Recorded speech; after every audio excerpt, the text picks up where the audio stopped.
Russian Ministry of Defense has released their own footage from inside Avdiivka. Now, it's going to be propaganda footage, but let's see if we can learn something and expose a little bit about the Russian propaganda machine. Let's get into it. Okay, so first off, again, Russian troops, they did indeed surround and occupy Avdiivka. People in my comments keep thinking that I'm confused, that I think that didn't happen. It clearly did. But the Russians, of course, one of their narratives central to this is that Ukrainian forces left in a rout, right? That they were retreating in panic and left behind large amounts of equipment. But let's see what these large amounts of equipment look like for the Russians. And let's try to get at least the best quality we can out of this. So here we have, of course, whatever's left of Avdiivka. It looks like a few municipal buildings still standing.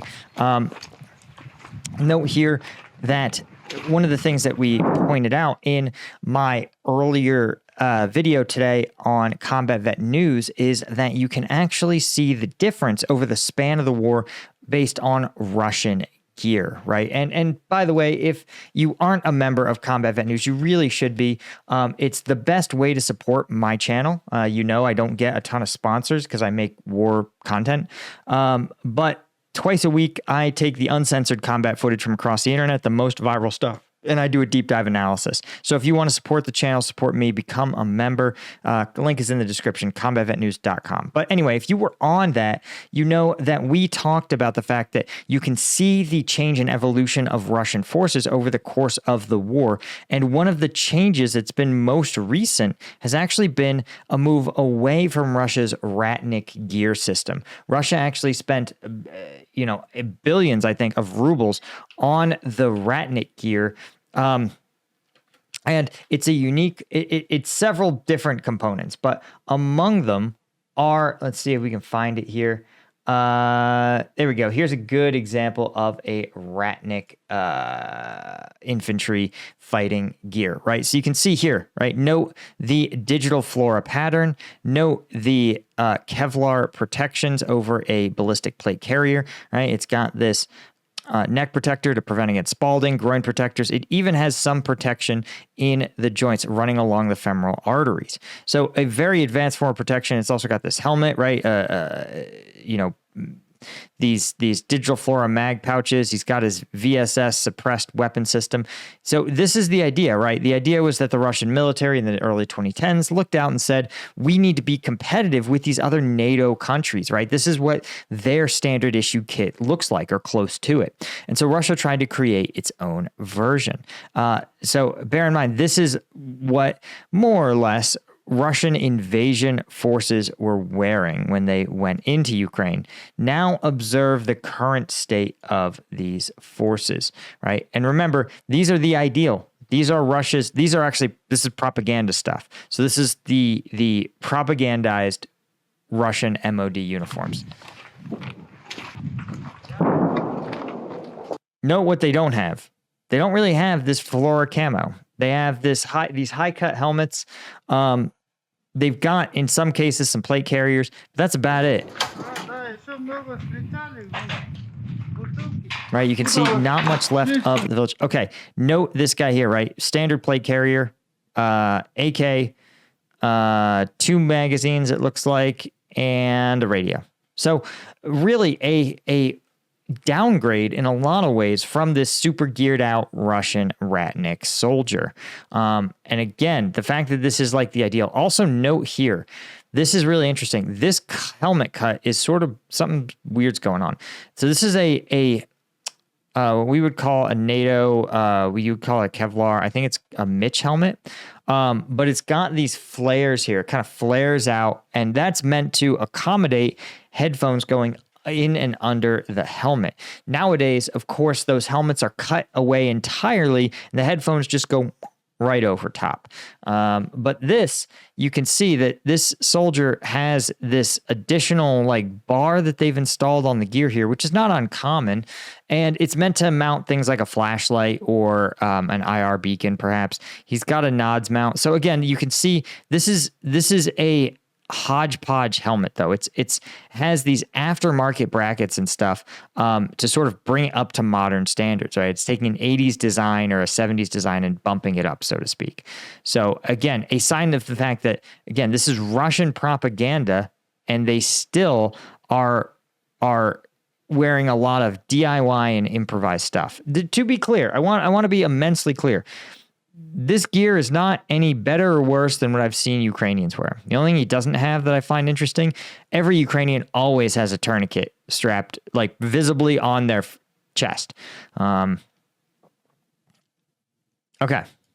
As we entered, reloaded our guns inside, then moved over here.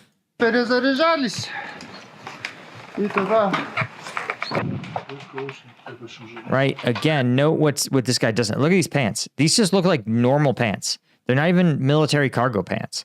I am shocked that they would be this clean. Also note this AK. I think it's supposed to be an underfolder, but it doesn't have the actual underfolder. Maybe it's got its stock folded on the other side, but this is also kind of weird. There's just a lot of weird shit here. This is not a military uniform. This is like a regular top and a regular bust. And even his boots are the thing that looks like it's had the most amount of work. And notice this other soldier in the propaganda video. This soldier looks close to real. Notice you can see some dirt, some signs of wear and tear on his uniform or on his plate carrier.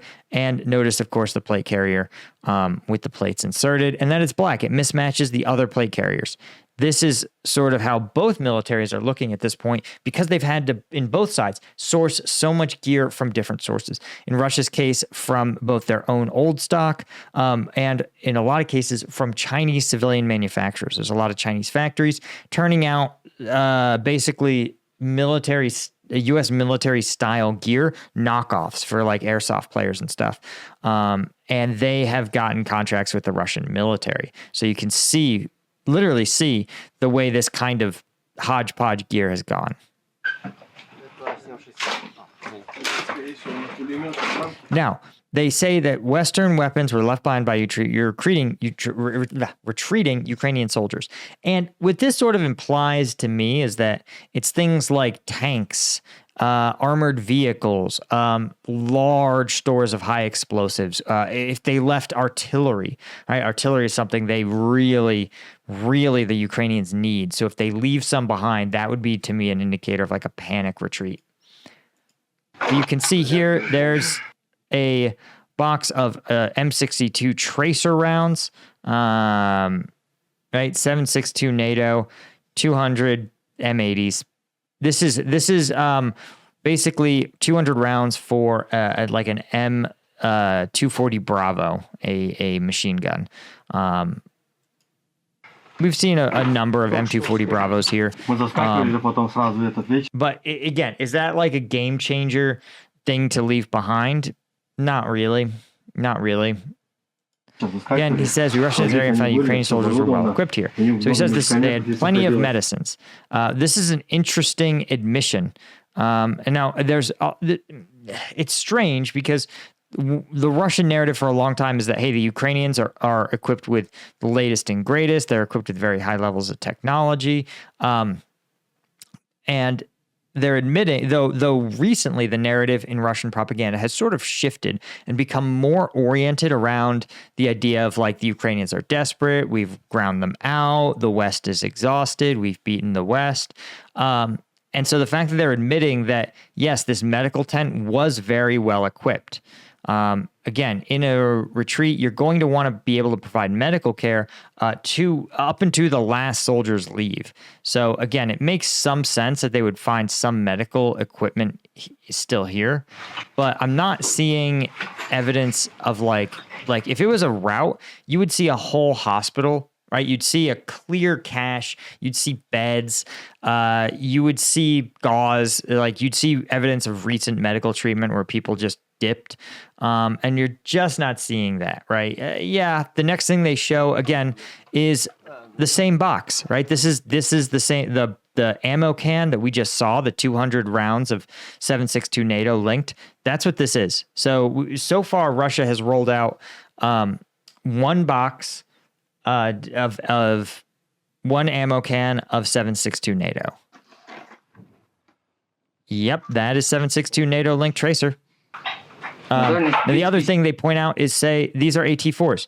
Now, AT4s, guys, are single-use anti-tank weapons. They're single-use RPGs. So it looks like they are not yet used. They have not been expended, right? You can see it still sort of sealed up here. It's meant to, well, be idiot-proof with the instructions clearly written, though in English. But again, two AT4s, it's tough to say. These are not like sophisticated weapons. I've seen footage, for example, I mean, we didn't really carry AT4s because they weren't necessary for the battlefield. They were a little too much boom and too bulky when we could achieve basically the same effects with our Mark 19s. But I've seen, for example, an infantry squad, an infantry fire team, wouldn't be surprised if it carried two of them. So far, what we have seen, what Russia has shown us evidence of, is approximately, I would say, about one infantry fire team's worth of gear. A far cry from the frantic retreat that Russia claims happened. 50 метров. Это то же самое. Ни лучше, ни хуже. Yeah, and he says they're neither better than nor worse than Russian weapons. I think that's probably true. You know, I can't speak to, I'm not an expert enough in Russia's RPGs, but yeah, I think that's probably accurate, right? The AT4 is not highly advanced tech. It is what it is. Again, note this dude's gear, right? A plate carrier, but no uniform, no camo. And this again, he's not wearing a military uniform. What he's wearing is there's no patches, no pockets. It's just a sweater, which is really weird. They're not grenade launchers. They're anti-tank rocket launchers. But the point remains that Russian forces were expecting to find evidence of a Ukrainian military in disarray, and they haven't found that. Again, they've shown us approximately a small subset of a fire team's worth of gear. And if they found more, then show us, right? It's the same standard that we hold other propaganda outlets to. If you found something, do not be like, well, we can only show you 2 of these rifles we found, but we promise there's more. And it's like, well, if you could show us 1, then show us all 50 that you say you found. Does that make sense? Anyway, guys, that's all I had. Thank you so much, as always, for joining us, and a huge thank you to the members. And we'll see you guys over on combatvetnews.com. We looked at some crazy sniper footage today, in addition to Ukrainian HIMARS in action. So join us over there, and I'll see you in the next one. Cheers.